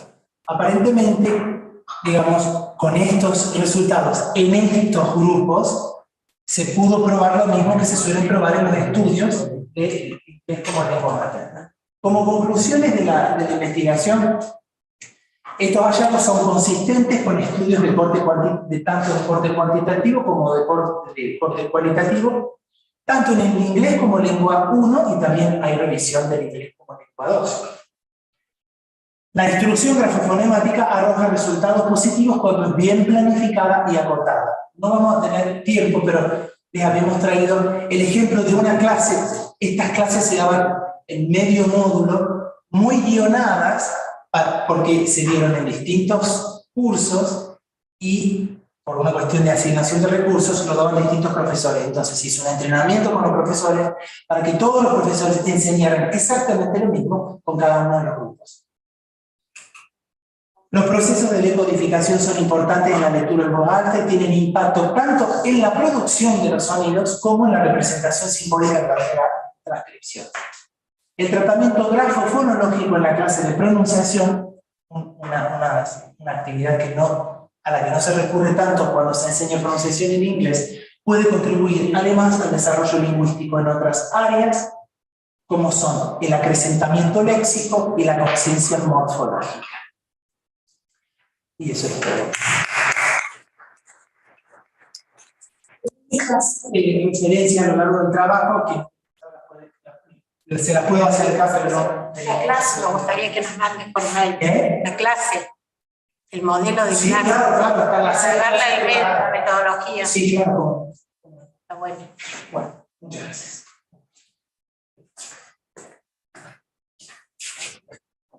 Gracias a Martín. En los grandes desarrollos de la sociedad del ser humano es el lenguaje. ¿Cuáles son las didácticas que nosotros utilizamos para enriquecer el lenguaje de otras culturas? Cerramos esta mesa con el trabajo de Robert Castillo de Fuentes en la redacción de textos académicos científicos, presentación de proyectos de investigación e importancia del diseño de materiales didácticos. Nos van a acompañar los compañeros Fabián y Pablo. Bienvenidos. Yo también ya me había olvidado, pero Martín, ahora vamos a dentro del equipo. Bienvenidos. sí. Bueno, ahora vamos a pasar del inglés al español. En realidad nuestros títulos de base son de profesores y traductores de inglés. Pero llegamos y bueno, la investigación que acaba de presentar este martes se realizó en la Facultad de Lenguas de Cataluña y este trabajo en la Universidad Nacional de La Rioja, donde estamos a cargo de los seminarios de tesis de la maestría en educación superior y de la diplomatura universitaria superior de escritura de textos académicos científicos en España. Bueno, lo que nos vamos a referir son a los errores de estilo frecuentes que hemos observado en la redacción de los textos académicos. ¿Quién está pasando? Y esto surge como necesidad, es decir, la escritura toma relevancia a partir de la necesidad o de que está el papel más preponderante de la investigación científica en el nivel de grado y posgrado.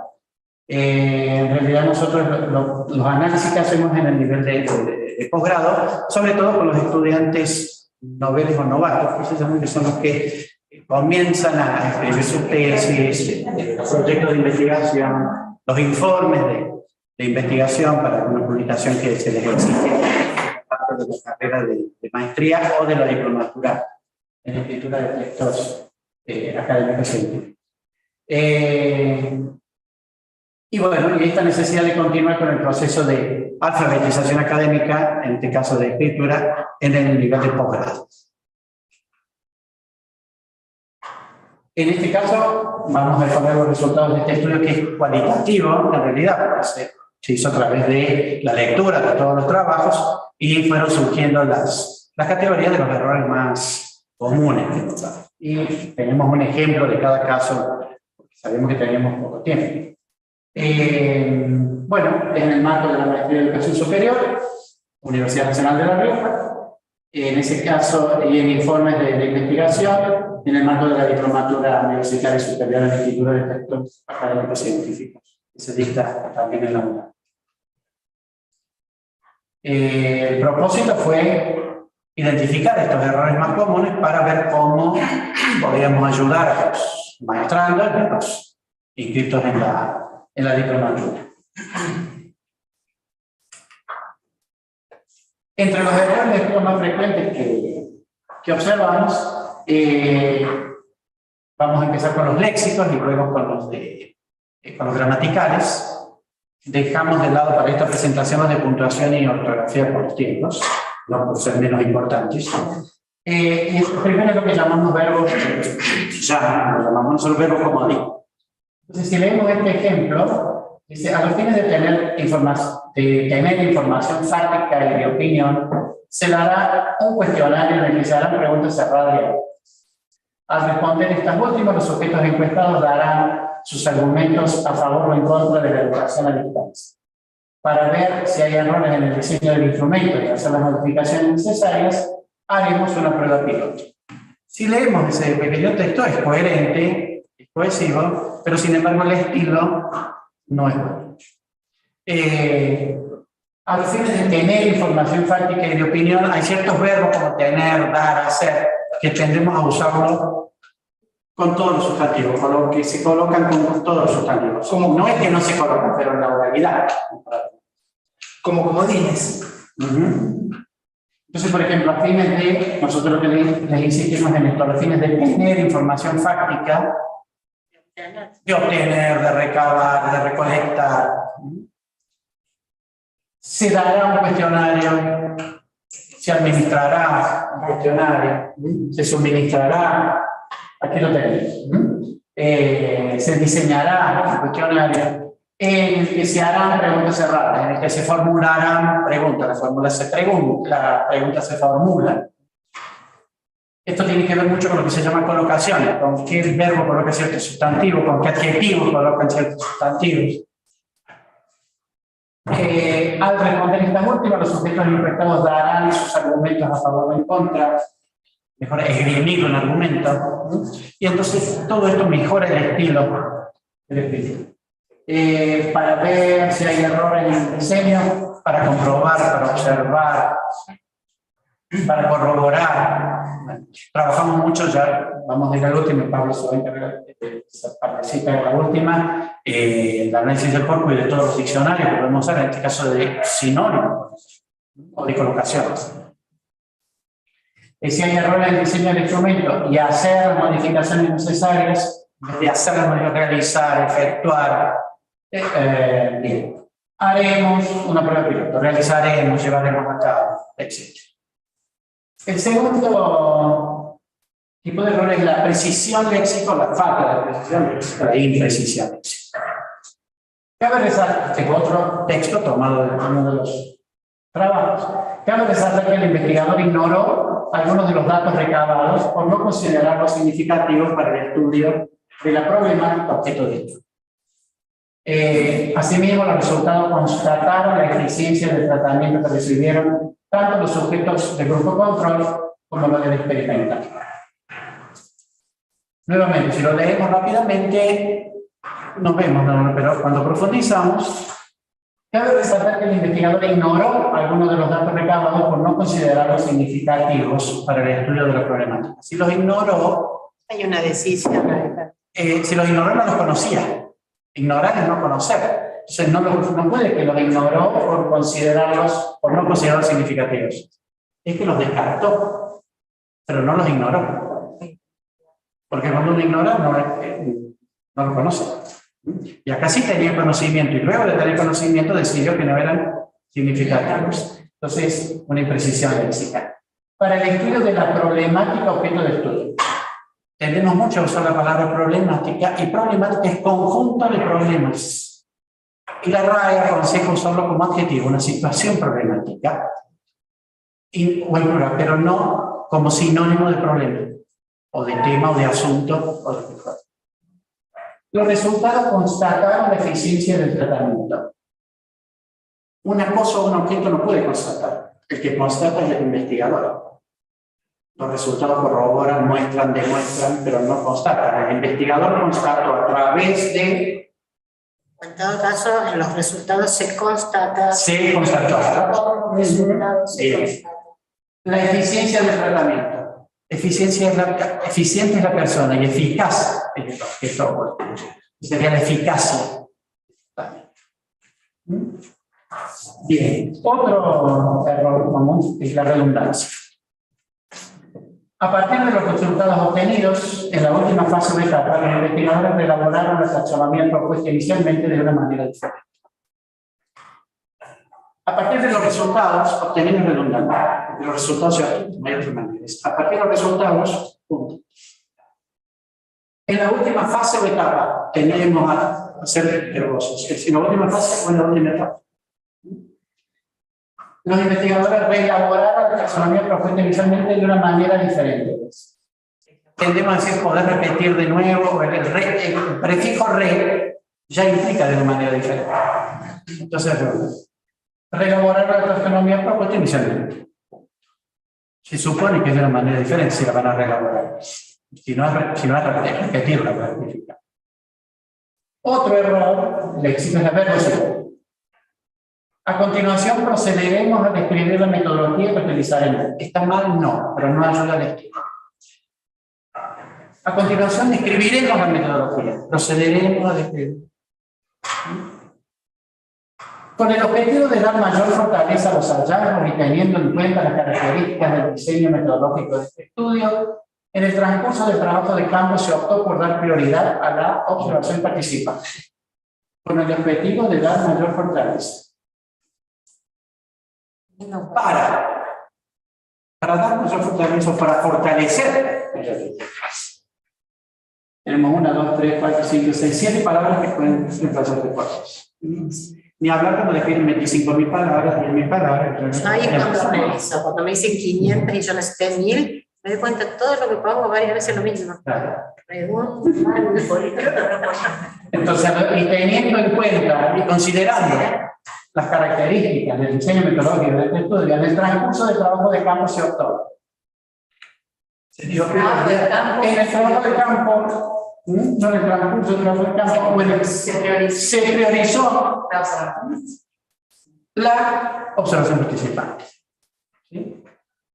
O se optó por, pero no se optó por dar prioridad. Bien. El próximo, empezamos con la parte sintáctica, las discordancias. Para recabar los datos se analizó todos los exámenes de la cohorte de 2018 y se encuestaron a 235. Asimismo, se realizaron 21 entrevistas a expertos en el tema para indagar acerca de varios aspectos de índole académico. A partir de los comentarios y sugerencias realizadas por los estudiantes y expertos, se reelaboró el diseño metodológico. Para recabar los datos se analizaron, porque es un caso de pasiva, dice, y el objeto, todos los exámenes fueron analizados. Es plural. Se analizaron si el objeto es plural. Y se encuestaron a 235 estudiantes, es al revés porque es objeto de persona con A. Se encuestó, por más que sea plural. Se encuestó a 235 estudiantes. Asimismo, se realizaron 21 entrevistas. Las entrevistas femeninas, por lo tanto, es 21 entrevistas. De índole académico, es la índole. Por lo tanto, es de índole académica. A partir de los comentarios sugerencias realizadas por los estudiantes, es un error muy común, hacer el adjetivo concuerde con el sustantivo más próximo, sin embargo, que es los comentarios realizados, las sugerencias realizadas. Entonces la RAE dice que cuando hay dos sustantivos, género distinto, y uno singular o otro plural, en este caso dos son plurales, es masculino plural. Por lo tanto, ese Ya con el ataque... feminismo se lo vamos a sacar. Sí, yo siempre les digo, es la RAE, no soy yo. No podemos, esto no. Ah, está muy bien, vamos aprendiendo. A partir de los comentarios y sugerencias realizados por los estudiantes, otro error común es el ejemplo. Se solicitó a los estudiantes que cursaron carreras de posgrado con modalidad virtual que respondieran a un cuestionario indagando acerca de las fortalezas y debilidades de dicho sistema. Los participantes encuestados brindaron varios argumentos en contra de dicha modalidad, resultando algunos de ellos convincentes. Los dos gerundios están bien. Porque acá está tomado como modificador del sustantivo y en español eso viene del inglés, se vicia. En inglés está bien, no. Es un cuestionario que indagaba, ¿sí? Tenemos que usar subordinado relativa o aquel.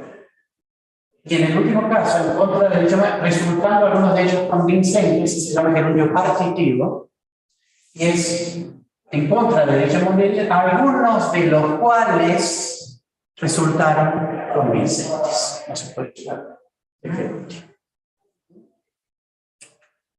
Preposiciones. En base a los resultados y en función al objetivo de este estudio, un aspecto importante a destacar, este está un poquito editado. Hay muchos errores de preposición, pero pasa. En base a los resultados y en función al objetivo de este estudio, un aspecto importante a destacar es el hecho que algunos participantes discreparon de sobremanera con el punto de vista del docente sobre el tema planteado. Si bien para el docente el caso abordado representaba un delito pasible de ser penalizado en el marco de las leyes penales vigentes, algunos estudiantes insistieron que no coincidían con que el hecho debía ser considerado una transgresión a la ley. Pasamos a eso, vamos a ver todos los errores. En base a, no existe, es con base en o sobre la base de. Los resultados, y en función al no, es en función de. En función del objetivo de este estudio, un aspecto importante a destacar es un aspecto por destacar, un asunto por tratar. Es el hecho que, y ahí tenemos el caísmo y el caísmo también, pero tiene que ver con las preposiciones, el hecho de que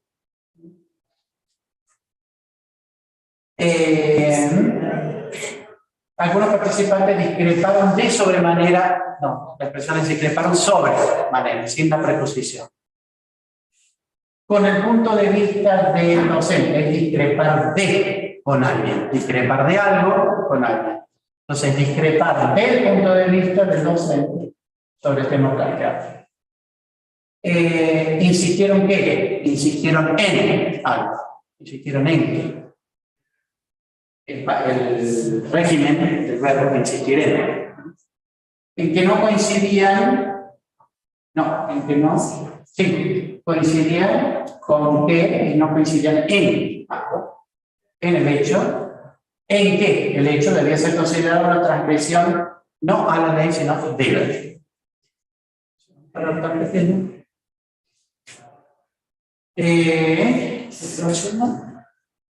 Creo que es el último.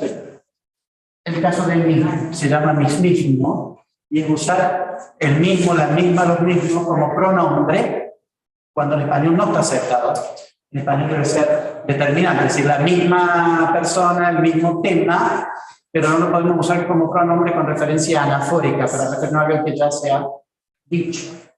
Entonces, luego los mismos materiales, y ahí está bien, los mismos materiales, pero no los mismos, fueron utilizados. Los mismos que dicen que no son distintos, tienen otros significados. Fueron utilizados para introducir el tema de los estudiantes del grupo experimental. Los mismos evidenciaron mayor dificultad.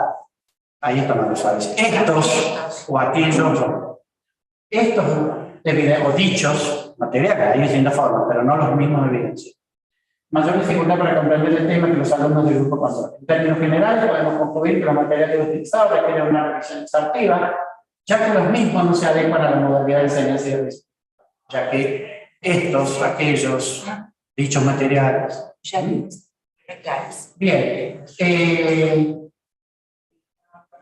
lo que hicimos fue, una vez que identificamos, digamos, estos errores, diseñamos distintas actividades, sobre todo de los tipos principales fueron de identificación y de corrección de errores de sus propios trabajos y entre pares. Tiene que hacer un taller con nosotros. Sí, es que en realidad hay que enseñar a leer y escribir en todos los niveles. Sí, bueno, es continuidad. Es continuidad, porque uno da por hecho Es cierto, el nivel de posgrado que justamente necesitamos para... Gracias a Dios la vida laboral me siempre al lado de una correctora de estilo. Claro, bueno, nosotros tenemos el equipo ahí que revisa, pero si no lo tenés, ¿sí? Hay que enseñar a leer y escribir en todo. Sí. Y en todas las disciplinas, porque cada disciplina tiene su... La lectura y la lectura a través del currículum. La imprecisión léxica, la precisión léxica, por ejemplo, que trabajo con diccionario de áreas. Tal cual. A nosotros por ahí nos tocó dar este curso, era solamente de medicina, biología, medicina, pero creo que era la facultad de medicina. Y nos costó a nosotros como profe la parte de la precisión léxica, y bueno, lo trabajamos junto con Sobre todo porque en el ámbito general puede haber algunos términos que sean redundantes y, por ejemplo, en el ámbito de la medicina, factor y agente no son exactamente. En cambio, en el vocabulario general podría ser. Y bueno, y la identificación de errores en textos diseñados, textos con errores para que identificaran lo que quieran, y elaborar textos utilizando distintos diccionarios, y ahí lo voy a dejar a Pablo unos minutitos. Sí, gracias. Gracias. Lo que pasa es que nosotros estábamos en otra mesa virtual y estábamos en la presentación a la misma hora, entonces pasaron. Gracias. Tiempo. En realidad, como nos comentaba Fabián, estos son algunos de los diccionarios. Algunos los podemos encontrar en versión online, gracias también un poco a la pandemia, que algunas organizaciones lo han habilitado. Estos son otros, no quiero detenerme exactamente en la cuestión de diccionarios, principalmente lo que respecta a diccionarios, glosarios de colocaciones, sinónimos y antónimos, sino que me gustaría mostrarles esto que fueron algunos otros recursos que utilizamos en sus versiones online para optimizar la escritura, principalmente el sitio de consultas de Fundeo y también sobre actividades que estaban destinadas al análisis de corpus de referencia. Esto fue algo novedoso para los cursantes, ya que nunca habían utilizado esta metodología de trabajo, especialmente que viene de la lingüística de corpus, en la que se utilizan corpus de grandes cantidades de textos con muchísimas palabras. Algunos de ellos, por ejemplo, el corpus del español, que es uno de los más conocidos, contiene más de 100 millones de palabras. Llegamos, por ejemplo, al corpus de referencia del español actual, el CREA, que tiene 360 millones de palabras actualmente, y va avanzando a pasos agigantados, en la que se pudieron hacer varias actividades. Bueno, el objetivo es que los propios cursantes puedan explorar, analizar y observar la lengua en uso, en realidad. ¿Sí? Porque contábamos con el uso de los diccionarios, también percibimos cierta resistencia con esto de la norma y de por qué hay que hacerlo así. Bueno, esto fue un poco una alternativa también para aquellos cursantes que deseaban explorar por sus propios medios cómo se usa la lengua y sacar sus propias conclusiones. Lo que se hace, voy a ilustrar muy brevemente, es buscar una palabra. En este caso se puede buscar más de una palabra, combinaciones de palabras. En este caso, por ejemplo, al analizar la palabra en contexto, lo que hace el programa, que es gratuito, online, muy rápido, es darnos una lista de líneas de concordancia en la cual aparece, ¿no?, la palabra buscada, y acá podemos analizar en su contexto cómo se usa. Este corpus está anotado, se llama. En el inglés está anotado, quiere decir que contiene palabras y colores que indican categorías gramaticales de palabras, para poder analizar también el contexto en relación a esas categorías. Por supuesto que también pueden analizar la fuente donde aparecen, ¿no? Esto es una imagen, pero se puede hacer clic y se los va llevando a diferentes sectores. Recordé que decía de las distintas disciplinas se puede consultar por disciplina y por tipos textuales. Y por supuesto que está organizado a través de su frecuencia, a frecuente, menos frecuente. Bueno, acá, por ejemplo, este fue uno de los ejercicios de analizar el uso de respecto a, respecto de, ¿sí? Bueno, otro de los usos o de las herramientas que nos brinda esta herramienta online es las colocaciones, ¿no? En este caso, al buscar, por ejemplo, respecto, bueno, esto es todo hay que configurarlo, uno va eligiendo cuántas palabras quisiera que lo acompañen a la izquierda, a la derecha, y podemos obtener resultados como este, por ejemplo. Sabemos que entonces respecto está principalmente, mayormente o más frecuentemente acompañado por A y en segundo lugar por D, ¿sí? Por supuesto que las frecuencias son muy parecidas, ¿no? Y a medida que vamos bajando en frecuencia vamos encontrando otras palabras, ¿no? Por supuesto que haciendo clic los va llevando a las diferentes fuentes también. El corpus del español del siglo XXI, que es el corpus del español actual, el Corpes, que es el más grande hasta el momento de la Real Academia Española, nos brinda resultados parecidos. En este caso fue la misma búsqueda respecto, pero algo que tiene destacable es esto, que lo organiza además por año y por región del español, lo cual podemos analizar cuestiones como estas, por ejemplo.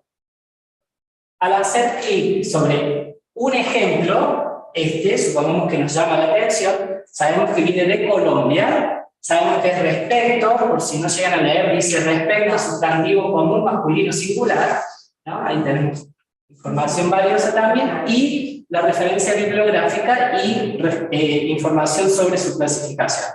Año, criterio, por ejemplo, primera edición, medio, escrito, bloque, ficción, por lo tanto acá podemos estar analizando también géneros, registros, ¿sí? En este caso corresponde a un libro, es una novela proveniente de Colombia, zona Caribe continental, tipología ficción. Este dato es muy importante para poder determinar también, en el caso de la diplomatura de escritura académico-científica, este dato es esencial, ¿sí? Por lo tanto, sería conveniente buscar ejemplos que pueden ser encontrados en el mismo registro, ¿no? Bueno, eso es un poco todo sobre esta. Se puede hacer muchísimo más con corpus, pero bueno, es solo para ejemplificar. Martín, no sé si querés. No, ¿sí? el cierre lo hizo Gabriela. Un poco lo hizo Gabriela, justamente. A escribir se aprende escribiendo y sobre todo a través del currículo. Y en toda la vida, a lo largo de toda la vida académica, ¿sí? Hay distintos recursos, distintas estrategias y siempre la lengua es viva, las palabras van cambiando y los conocimientos también. Por eso la escritura es algo que nos acompaña en el nivel universitario todo el tiempo. Así que bueno, eso es todo.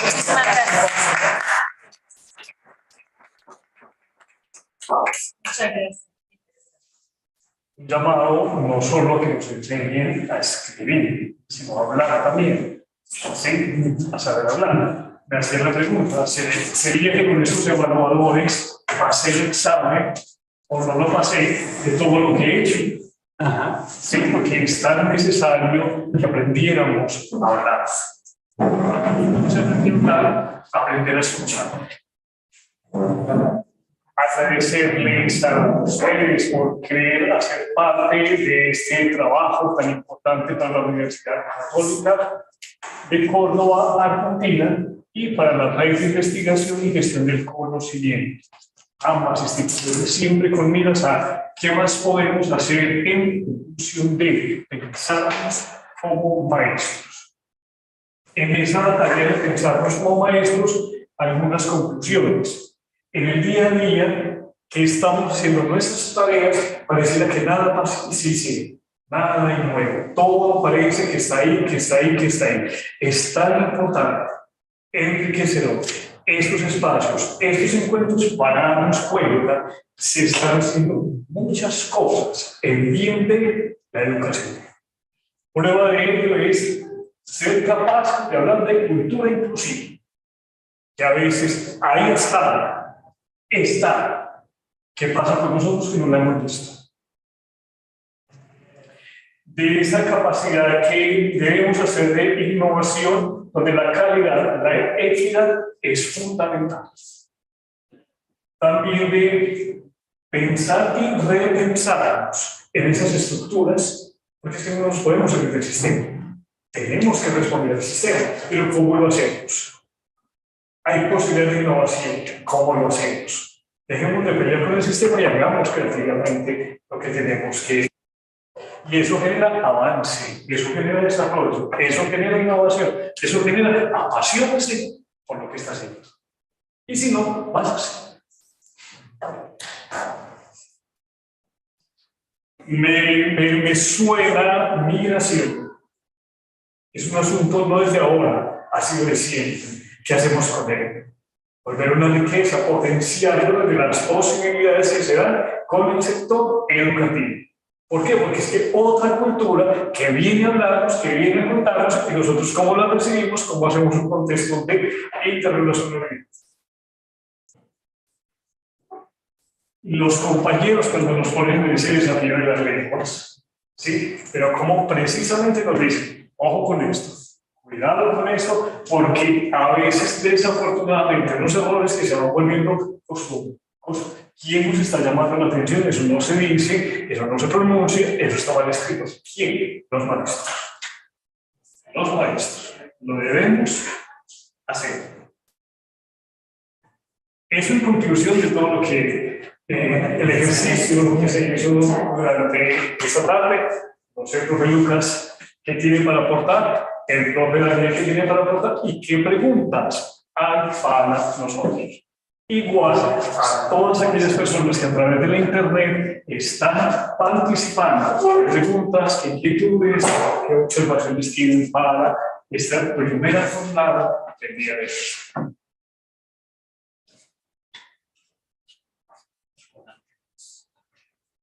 Necesitamos habilitar la próxima sala, así que. Gracias.